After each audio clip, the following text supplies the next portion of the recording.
என் வாக்குச்சாவடி வெற்றி வாக்குச்சாவடி என்ற தலைப்பில் காணொலி வாயிலாக திமுக மாவட்ட செயலாளர்கள் ஆலோசனைக் கூட்டம் முதலமைச்சர் மு.க.ஸ்டாலின் தலைமையில் நடைபெற்று வருகிறது. இது பற்றிய விவரங்களை நம்முடைய செய்தியாளர் பாரி கார்த்திக் வழங்கலாம். கேட்கலாம். பாரி கார்த்திக், இந்த மாவட்ட செயலாளர்கள் கூட்டத்தில் என்னென்ன விஷயங்கள் பேசப்பட இருக்கு? மேலும் விவரங்கள். வணக்கம். திமுக தலைவரும் தமிழ்நாடு முதலமைச்சருமான திரு மு.க.ஸ்டாலின் அவர்கள் தலைமையில் என் வாக்குச்சாவடி வெற்றி வாக்குச்சாவடி என்ற தலைப்பில் தற்போது மாவட்ட செயலாளர் கூட்டம் நடைபெற்று வருகிறது.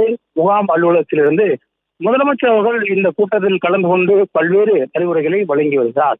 2026 சட்டமன்ற தேர்தலுக்கான பணிகளை திமுக துவங்கியிருக்கும் பணிகளில் அதன் அடிப்படையிலே என் வாக்குச்சாவடி வெற்றி வாக்குச்சாவடி என்ற அடிப்படையில் தற்போது இந்த மாவட்ட கூட்டம் துவங்கியிருக்கிறது.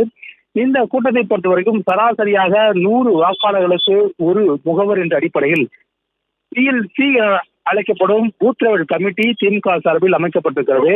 அந்த அளவிலான கூட்டங்களும் அதே போல BL2 என சொல்லப்படும் ஒவ்வொரு வாக்குச்சாவடிகளுக்கும் ஒரு முகவர் என்ற அடிப்படையில் அவர்களுக்கான கூட்டமும் தமிழகம் முழுக்க நடைபெற்ற நிலையில் தற்போது இந்த தினம் அவர்கள் அனைவருமே இந்த கூட்டத்தில் பங்கேற்றிருக்கிறார்கள். அது மட்டுமல்லாமல் தொகுதி பார்வையாளர்களாக 234 தொகுதிக்கும் திமுக சார்பில் தொகுதி பொறுப்பாளர்களும் நியமிக்கப்பட்டிருக்கிறார்கள். அவர்களும் இந்த கூட்டத்தில் பங்கேற்கிறார்கள்.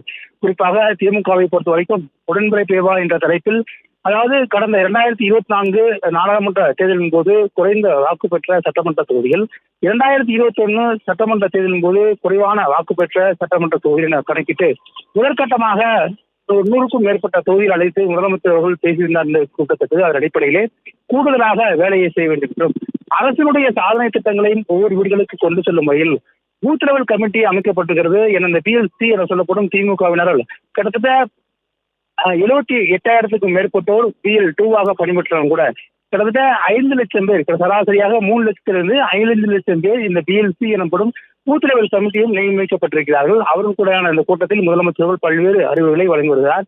ஒவ்வொரு வீடுகளுக்கும் சென்றும் அரசனுடைய சாதனை திட்டங்களை கொண்டு செல்ல வேண்டும், கூட்டணி கட்சி நிர்வாகிகளுடன் தொடர்ந்து பணியாற்ற வேண்டும், வருகின்ற தேர்தலில் 200 தொகுதி இலக்கு என்ற அடிப்படையில் திமுக கூட்டணி வெற்றி பெற வேண்டும், எனவே அதற்கு அனைவரும் கடுமையாக உழைக்க வேண்டும் உள்ளிட்ட பல்வேறு விஷயங்களை அந்தந்த மாவட்ட செயலர் மூலியமாக ஒரு மாவட்டத்திற்கு ஒரு திருமண மண்டபம் உள்ளிட்ட பல்வேறு இடங்களில் மொத்தமாக BLC BL2 மற்றும் தொகுதி பார்வையாளர் என அனைவருமே கூடியிருக்கிறார்கள்.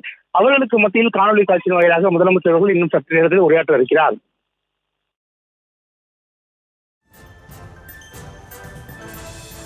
விரிவான விவரங்களுக்கு நன்றி பாரி கார்த்திக்.